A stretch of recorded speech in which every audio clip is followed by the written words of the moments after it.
it's quite loud. My name is Marcin Ignac, and yes, it's my first time at KIKK, so I'm very grateful to be here. The title of my talk is Variable Designs, and I'll try to talk about artworks and designs that change. And what does it mean will come across during the talk. A couple of words about myself. I consider myself primarily a digital artist whose medium is code, which means I create artworks and design by tapping on the keyboard, and quite often take inspiration from nature and plants, natural occurring systems, geometries, and other phenomena. At the same time, I'm a designer and founder of Studio Variable. We're based in London, been doing this stuff for 12 years now, and I like to say that we help the clients to create new ways of experiencing data, and our vision of data is very much tangible and dimensional. For us, data is a landscape, it's a space you can visit, it's something you can experience. And I'll take the opportunity of this amazing screen here and sound system to play a show reel for 1 minute. Hop. Next. There you go.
I'll save you time.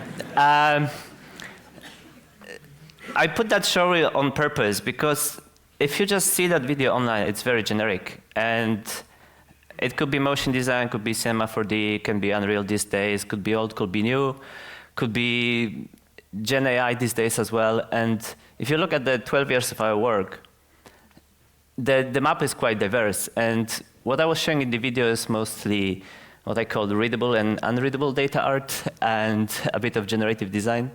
But a big fraction of what we do is actually deeply think about what the data set, what the client means, and how we can express ourselves through algorithms. So perhaps a better way to learn what we do is our process case studies, where we go deep into the technology behind each project and the data and the explorations, the kind of hard work to looking at the data and trying to understand the numbers. So the way we express ourselves is through 3 different types of projects, like data visualizations, data art, and generative art. But today, I'm going to focus on only 2 of them. And first, I'll start with artworks that change, and then we'll move into design and branding that change, and finally, I'll talk a bit about the tools that can adapt and change. So at the beginning, I said that for me, data is a landscape. It's a very tangible thing, space I can visit. So what kind of landscape is it? And this is our latest project that's going to launch next week. So I can't release the client name yet, but I can talk about it. So it's a client, unknown client. And they come us with a brief, like, how can we visualize service availability? So these are screenshots from a website called Down Detector that basically tells you if the website is up and down, if they have any server challenges, or if there was some slowdowns, or if it wasn't working at all, like doing the CrowdStrike crashes. So they come out to us with this idea, how can we visualize it?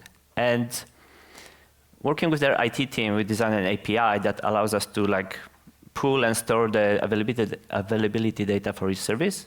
So here you can see many different services like Amazon Cloud, IBM, Zoom, Adobe Creative Suite, and so on. And each column is one day, and each row is one component of that service because they have multiple servers in many different locations, like one in Europe, one in cluster in Europe, in North America, South America, and so on, or they have different components like, I don't know, Photoshop, Adobe, or Zoom calls. And the yellow colors is when the service had a warning status, so there was something wrong, and the red one is when it was crashing.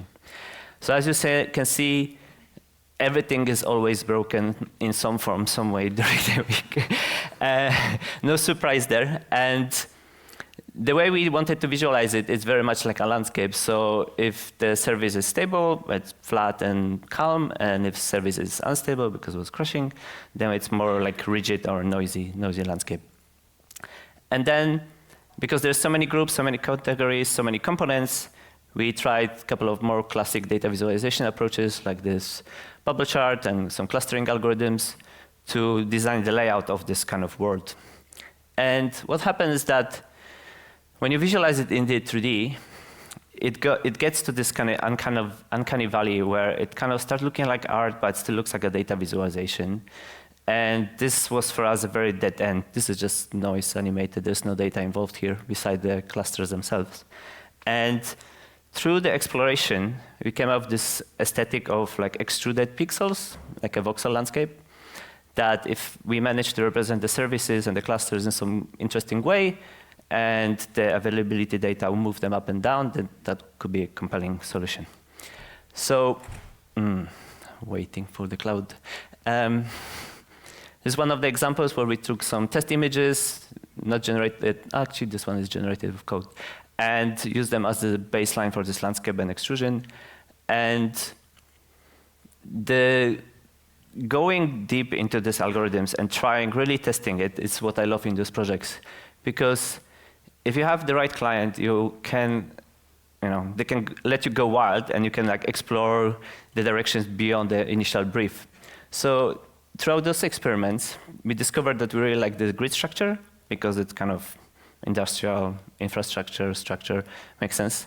So we started to create, another low quality video. We started to create those city-like grids where each cluster of different components, like each service has their own color and shapes. So I don't know, the big one would be Amazon, and like the smaller one could be Facebook or Zoom.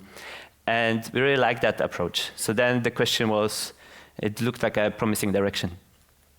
So then the next approach would be, like the next question would be like, okay, how do we actually assign those colors and this cluster, and how do we make the layout of this thing based on real data, because the bubble chart, as I showed you, wasn't working.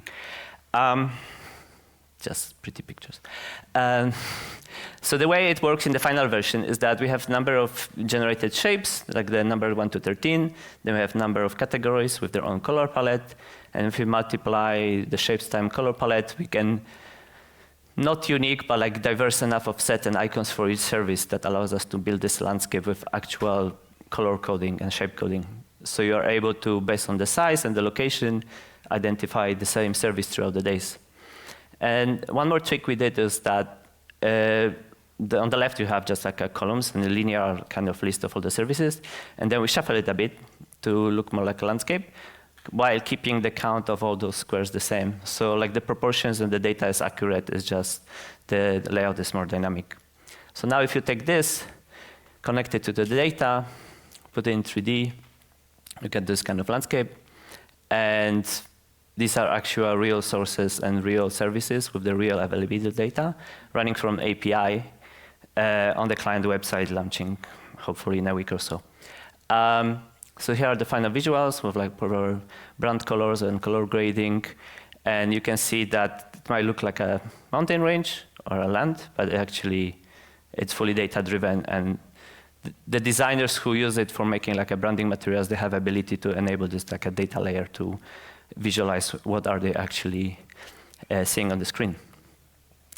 So when you load the website, it kind of wakes up and pulls the data and kind of runs from the latest data set. So that's the thing.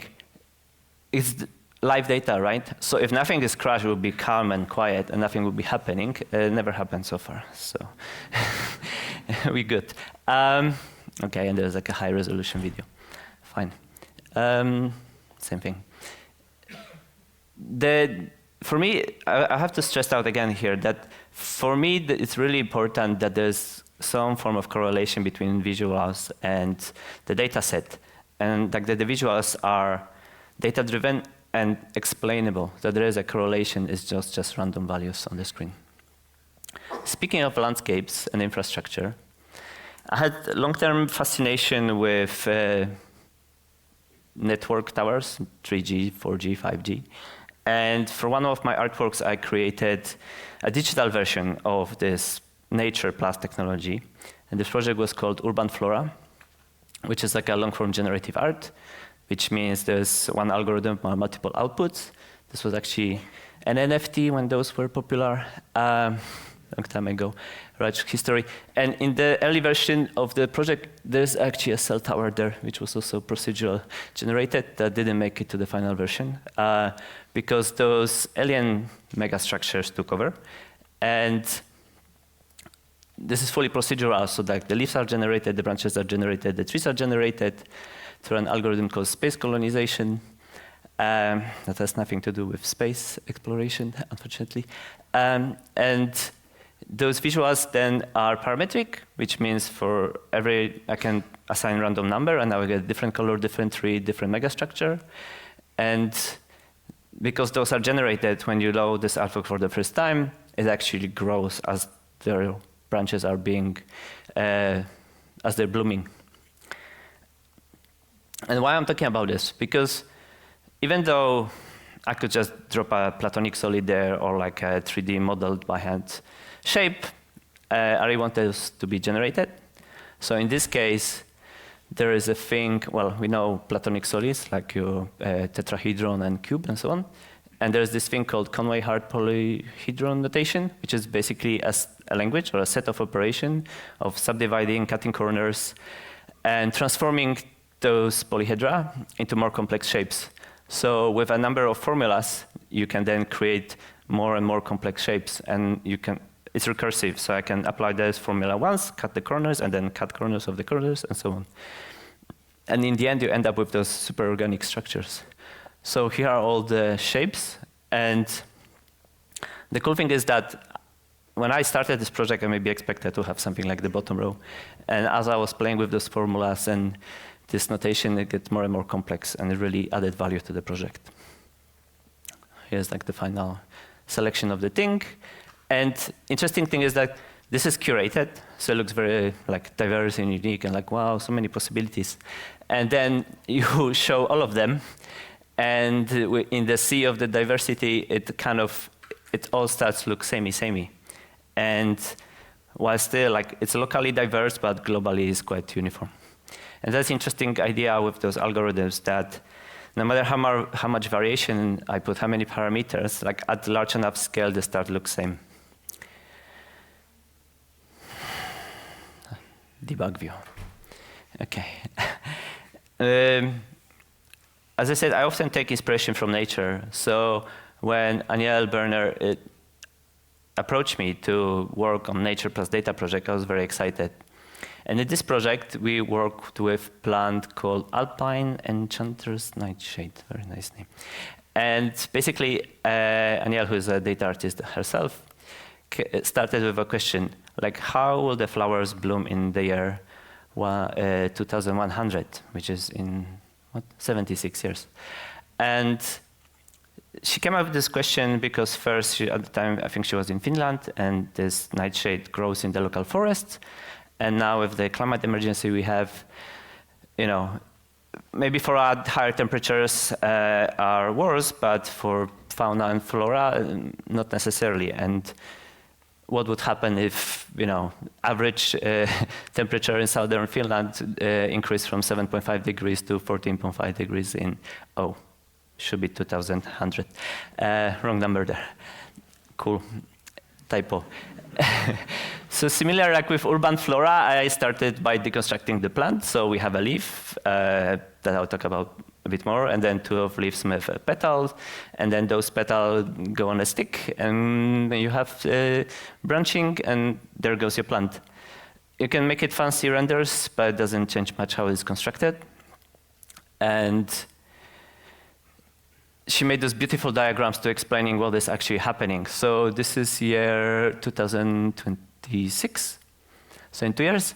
And as you see, the flower size is connected to CO2, the petal color is connected to number of like wet days and average temperature, and the veins are connected to air quality and so on. So she prepared that whole data set for the next 70 years. And my job, or our job as a studio, was to kind of map it into the plant features. So this is the 26, this is the 2066, and this is 2090, where it's like so wet, warm, and cozy that the flowers bloom and even change color.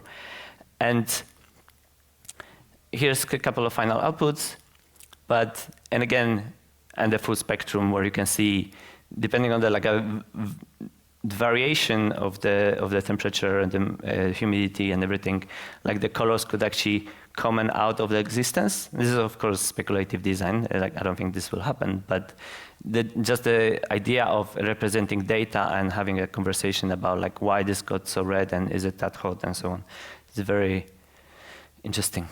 And one thing that we did is, because this data is just an estimate, right? It's a speculation. So we try to visualize that speculative aspect of the work by adding a second transparent glass layer, where as the data set, as the years progress and the uncertainty rises, like this glass layer increases. So the more glassy the flower, the more digital it looks, actually the less accurate the data is, and more speculative it is at the same time. Okay, and here's like the whole scene view with the data set and so on. Now, I already showed you the urban flora, how we create leaves, and this is like a number of lines with a varying radius, and that's like surprisingly enough to create a lot of variation. But even more interesting is that, this is all data driven, so like the number of veins, the number of points, the color, the shapes. And because we work a lot with 3D graphics and using like our own game-like 3D engine, we can then borrow the techniques from game dev to kind of, and special effects to apply those like combine layers and add 3D effects to create the final look that it's quite realistic, but still data-driven. Okay, I am already half time and maybe like 1/3 of the slides, so I'm gonna speed up. So this is really cool. This is like 1 petal per year. So there's like 76 petals, each one with their own color of their own year. So this is like a aggregate plant of all the plants throughout the years.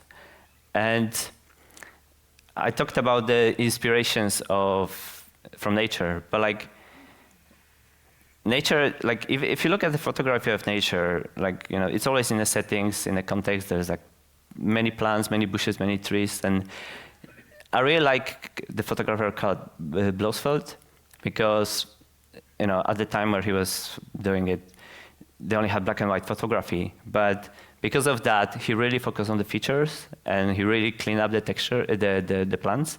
So it really looks like a product photography. And this allows you to really study like the shapes and the forms without being too distracted by the colors and the background. And our plants are constructed in the same way. Just like the leaves, the petals, and the branches, everything is parametric. And for me, this debug view art, as some people call it, it's really important to understand the project and learn what I can do, what are the boundaries, what I can do with this system. Yeah, more branches and circles. Okay. So in a way, this flower, even though it's inspired by nature, becomes a mathematical construct that I can control with parameters in data.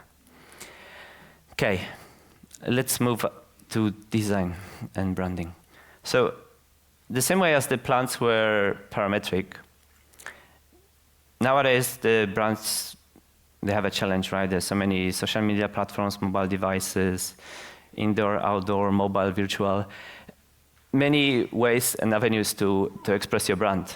So when Pentagram Design London came to us with their brand identity for Hebia, which is a company helping organizations to incorporate AI in their processes, they came up with this beautiful branding, and they had an issue now because these are all renders from Cinema 4D, and like, how do you allow designers and marketing managers and social media managers to create those assets easily?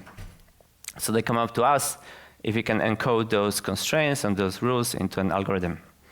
So we started by the grid, and this was already quite fun because it's just a grid, but it's dynamic. The number of cells can change, the ratios can change, the aspect ratio overall format. Is it like Instagram story? Is it 16:9? Is it square and so on? Can change. So we have to work within these constraints, and which was like the first thing we did, like implement this layout and see how we can animate it, how we can express it with code. Now, because it's code and it's typography, so there was lots of struggles with fonts and alignments and baselines and whatnot. It gives me nightmare until today. But because centering to align with a line height, bye. We also looked at the glass. And the cool thing is that we could have done it as a kind of shader distortion effect, but we really wanted to behave it like a real glass. So we actually have like a score cylinder for each cell that gives us the curvature, like from behind and from the front, that distorts the content behind it. So like the final tests look like that, and this was like really cool to play with and like look at kind of being alive. Now the question, so that was like the first part, the kind of arguably the easy part, and the question then becomes like, okay, cool, they can do it in Cinema 4D as well, but like, what's the interface for it? Like, how do you edit? How do you manipulate it? So here you can, these are just screenshots from like early prototypes where you have those points, and you could like take any of those yellow points and drag it around to kind of control the subdivisions. But then what about snapping? What about adding? What about removing? What about content? Will it jump if I delete a cell? Like, it was a horror story. So we went through a couple of iterations. Well, that's also why they hired us, right? And we went through a couple of iterations, and the final version is this kind of super polished, like a branded UI tool, which is more like a PowerPoint slideshow maker, where you have a number of slides with different content, you have different transition modes, and then you have this very intuitive guideline-based interface where you can like edit stuff and modify content and change the rendering style and edit text, drop photos and so on. But you also have this like template library that gives you like the starting point. And with that, they can create images, they can create videos, but this also can, lives on their website, and it's responsive and adapts. And it became like this, as I call it, brand algorithm, the grid implementation that has the look and feel that we're aiming for. Yeah, a couple of examples of this thing. So, next project, loading. Hirschenmann, not H&M, Hirschenmann is another design studio from London that we collaborate with quite often. And they're like really good at combining technology with hardware. And they invited us for this project for H&M called Infinite Dreams, that's still loading, which is basically a flagship store 10 by 10 meter LED screen. And, you can put whatever, like advertising videos there, and like hopefully not yet another particle system. But, so we spent quite a lot of time thinking, what does it actually mean to have a 10 meter by 10 meter screen in a store? And even before we designed content, we started working with Hirschenmann on interaction. So there are, now it's working in the store, there are cameras above the escalators.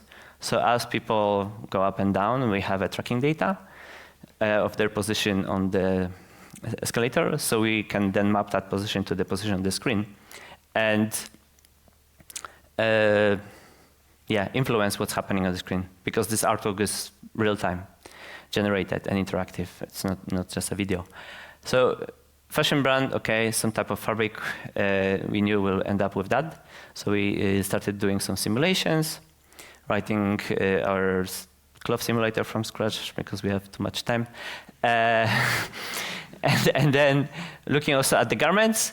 And the cool thing about those garments is that they're also procedural. So like, okay, actually this like a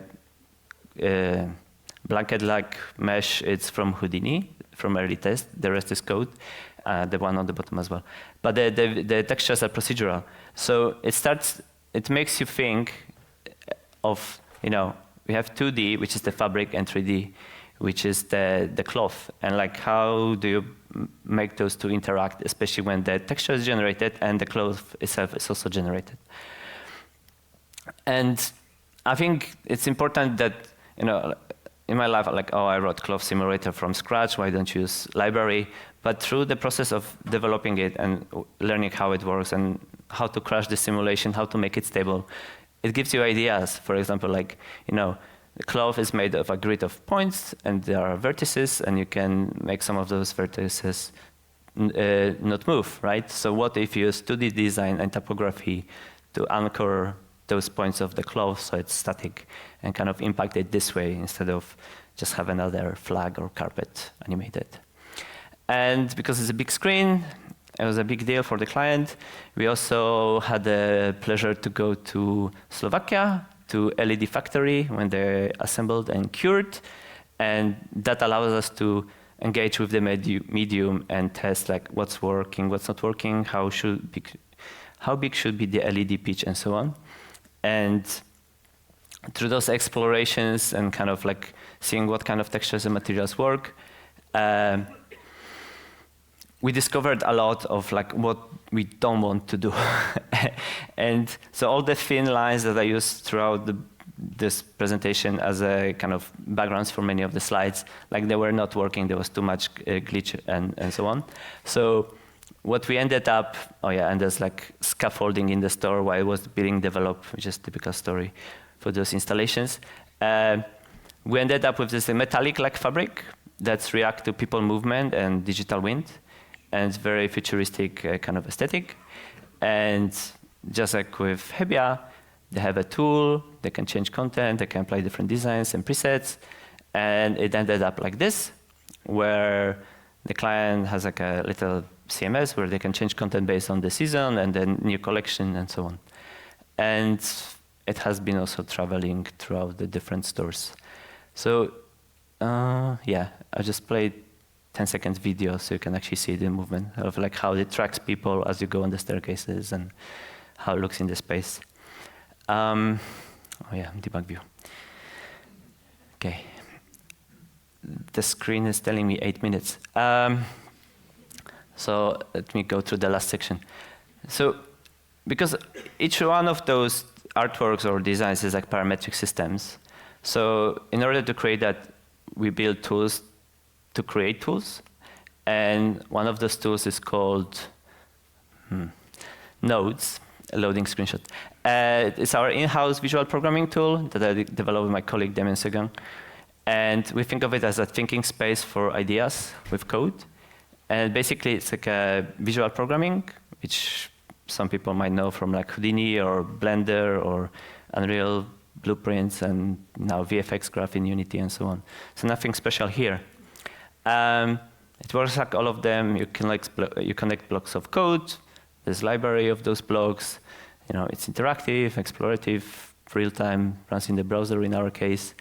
And the difference here is that each one of them of those code blocks is, where is that slide? Is it here? Maybe not. Is it one more? Yeah, each one of those blocks is a code, and the code is a first-class citizen. So often I don't use any built-in nodes. I just write everything in code and connect it together.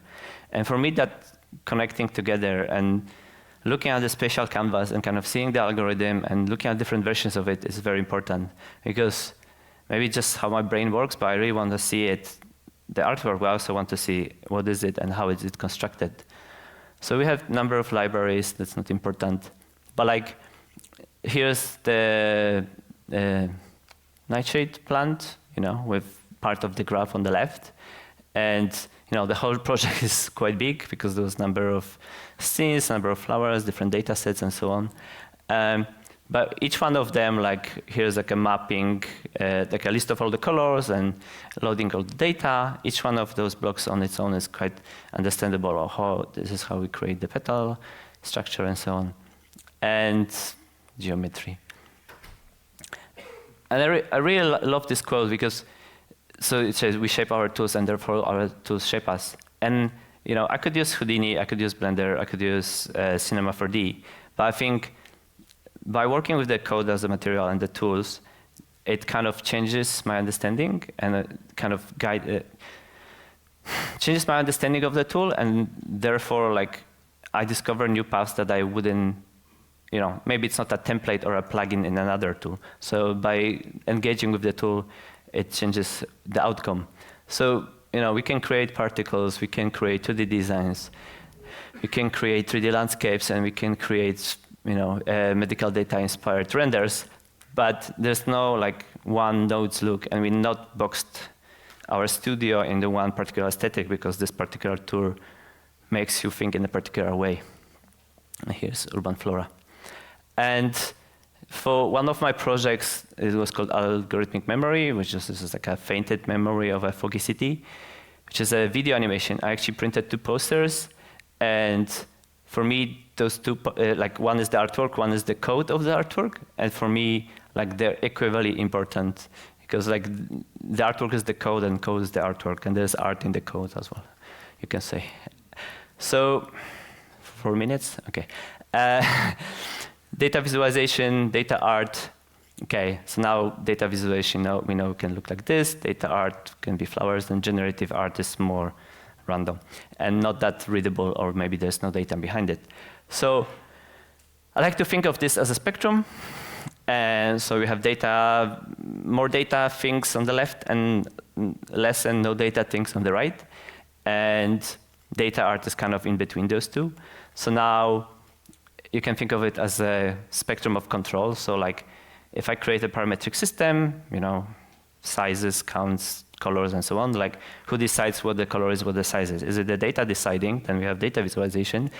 Is it me deciding? Then maybe it's art. And if it's a random process or a noise algorithm, then it goes more into generative art spectrum. You can think of this in terms of readability, which is we often deal with clients. So like, oh, I want a data visualization that is art. So I always ask a question like, how readable it has to be? Like how easy people should be able to map a particular number or a particular product to a particular part of the visualization. So generative art tend to be more abstract, and data visualization is more readable and concrete. And I think this fits very well into the theme of this conference, because quite often, this question mark, but like, because you can lie with data visualization, but usually data visualization graphs are perceived as more truthful or objective, while if you don't have much data or you're not very proud of your data, then maybe you want to go more into this abstract subjective interpretation of the data set and more into the artwork, whereas also not maybe subjective, but intuitive understanding of the data set. Nowadays, so if data viz, data art, and generative art is what we do, data viz is getting eaten by Gen AI and LLMs, and generative art now means generative AI. So, so there, maybe I was thinking I should rebrand ourselves to just call it verbal art and verbal design, which is on brand with our studio name. And for just an example, like here's the nightshade plant, here's what DALL-E gave me for a prompt, and here's Grok, surprisingly much better than DALL-E and ChatGPT. And where's the truth here? And I like to think that maybe us engaging with the algorithms and kind of deconstructing the systems and building those parametric entities, it's our way of kind of telling the truth. Like this is how it works and this is how we understand it.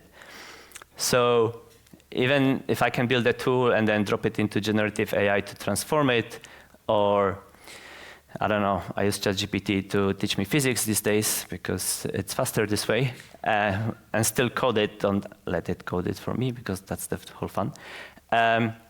Maybe AI is more of a tutor and collaborator, not simply like outsourced contractor that does the fun part for me, because then I don't understand it and it's hard to engage with just the visual at the end.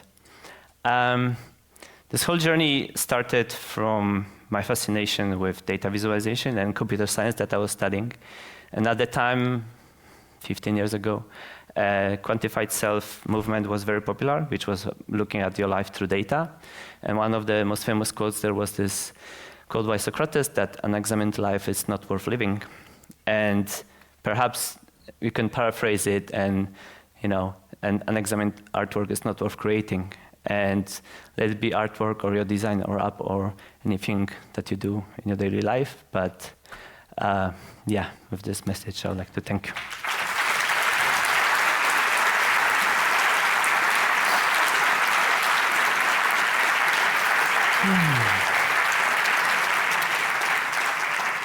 Boom.